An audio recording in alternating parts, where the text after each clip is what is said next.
In a world trembling under the weight of Cold War shadows and creaking empires, the skies above Russia became the stage for a disaster no strategist, no general, and certainly no president ever imagined.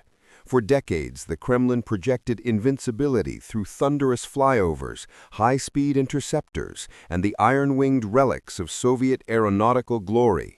But behind closed hangars and rusting airframes lay a truth Moscow dared not whisper. Its fleet was falling apart. Engines coughed like dying beasts, hydraulics leaked onto frozen runways, and wings once forged for supremacy now shivered under metal fatigue measured not in hours, but in decades. In this tense storm, the world watched as Vladimir Putin, once the architect of stern-faced strength, found himself confronting the ultimate humiliation.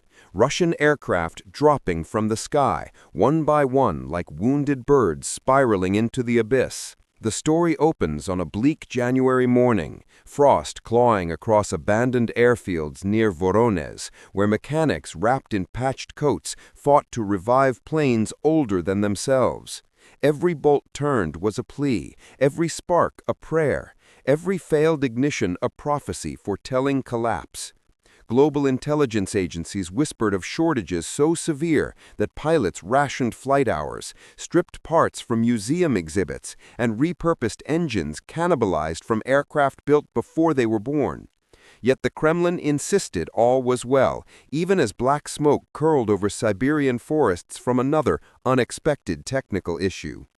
In the command bunkers, the atmosphere grew suffocating, reports of structural failures multiplying faster than propaganda could bury them, forcing Putin into emergency briefings where generals shuffled papers with trembling hands.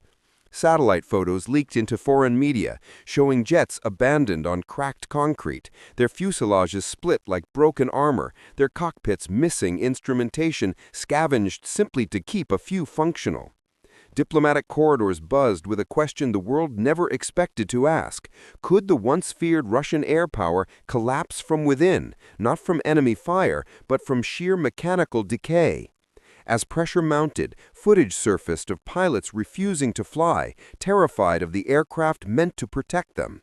One veteran described stepping into the cockpit as climbing into a coffin with wings. Kremlin advisors issued warnings that maintaining the illusion of strength was becoming impossible. The sky itself had turned traitor. What followed was a chain reaction of political panic.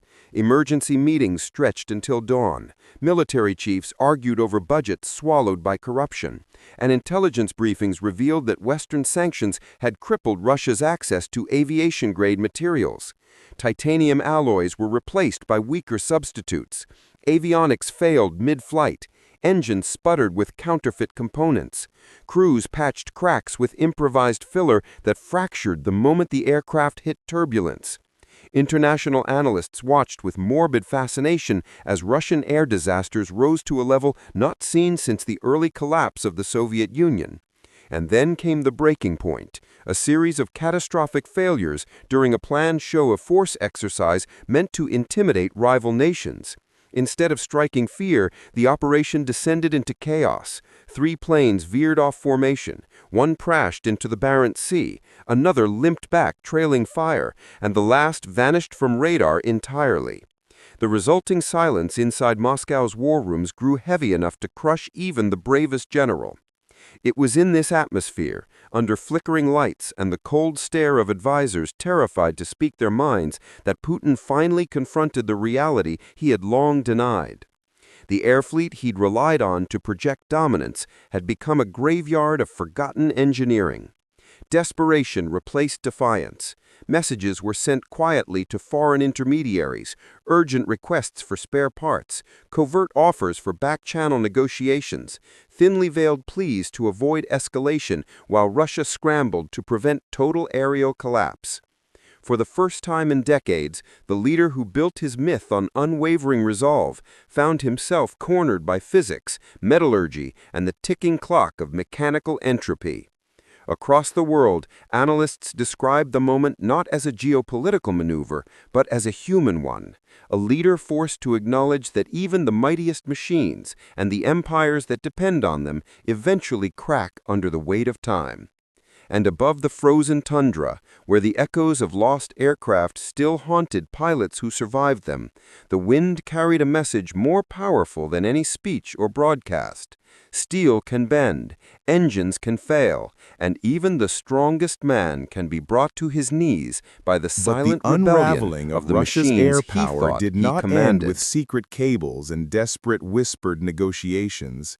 It ignited a chain reaction of consequences that spiraled far beyond the Kremlin's control, accelerating with the unstoppable physics of falling metal.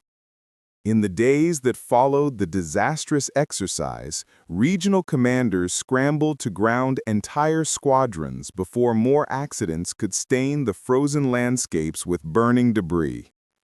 Flight logs revealed horrifying truths. Aircraft flown beyond their safe lifespans, maintenance intervals skipped entirely, falsified performance reports signed under the pressure of commanders terrified to deliver bad news. Communications intercepted by foreign intelligence painted a bleak picture of frantic technicians scavenging scrapyards, begging retired pilots for leftover parts, and even attempting to reverse engineer Western components using tools so outdated they belonged in museums. Amid this chaos, the Kremlin's propaganda machine doubled its output, flooding state TV with defiant speeches and footage of jets soaring proudly, footage that analysts quickly identified as archived from years earlier. Behind those screens, however, Putin convened emergency councils where his voice, once sharp and commanding, now cracked with the weight of impending humiliation. He demanded answers, demanded fixes, demanded miracles that physics refused to grant. The generals spoke in circles, terrified to reveal the full scale of the decay. Some blamed sanctions, others blamed the collapse of manufacturing sectors, still others whispered of catastrophic corruption siphoning billions from defense budgets into private islands and offshore accounts. As the truth seeped through the cracks, international observers watched a geopolitical titan unravel in slow motion, its iron wings disintegrating before the world's eyes. Meanwhile, inside Russia's largest aviation plants, the atmosphere bordered on mutiny. Engineers argued openly with supervisors, insisting they could not meet government demands with tools that sparked, machines that jammed, and metal that cracked under basic load testing. A leaked recording from one such facility captured a heartbreaking plea from an elderly engineer who had once helped design the jets in their glory days. "You cannot resurrect a dying beast by painting over its wounds." His words went viral worldwide, becoming a symbolic epitaph for a fleet in terminal decline. As the Kremlin attempted to suppress panic by staging new military parades, pilots were forced to fly aircraft that rattled violently even before takeoff, their controls sluggish and unresponsive, their warning lights blinking like distress signals only they could see. Several pilots quietly recorded farewell messages to their families before missions, not because they expected combat, but because they feared their own aircraft would betray them. These recordings, leaked by anonymous insiders, painted a portrait of a military held together by fear, duct tape, and fading memories of Soviet-era pride. When foreign media broadcast the testimonies, global reactions ranged from shock to disbelief to grim recognition that Russia's long-standing reliance on intimidation through aerial might was collapsing faster than its leadership could repair. Sensing the growing desperation, rival nations tested the boundaries, flying reconnaissance missions dangerously close to Russian borders, probing for weaknesses. Instead of interceptors roaring into the sky to chase them away, radar operators had to report, in trembling voices, that available aircraft were unfit to fly. Each incursion was another nail in the coffin of Russia's air supremacy, another reminder that illusions cannot shield a nation whose machines are disintegrating from the inside out. It was during this tense period that Putin's desperation reached a point unseen in modern geopolitical history.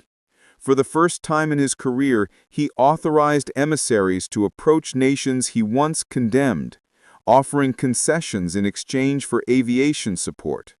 But the world, having seen the cracks in the armor, smelled weakness. Diplomats responded not with deals, but with conditions so steep they bordered on humiliation. Now cornered, Putin attempted a final act of control, ordering a massive, countrywide audit of all military aviation assets. What that audit revealed, classified but inevitably leaked, shocked even Russia's staunchest allies.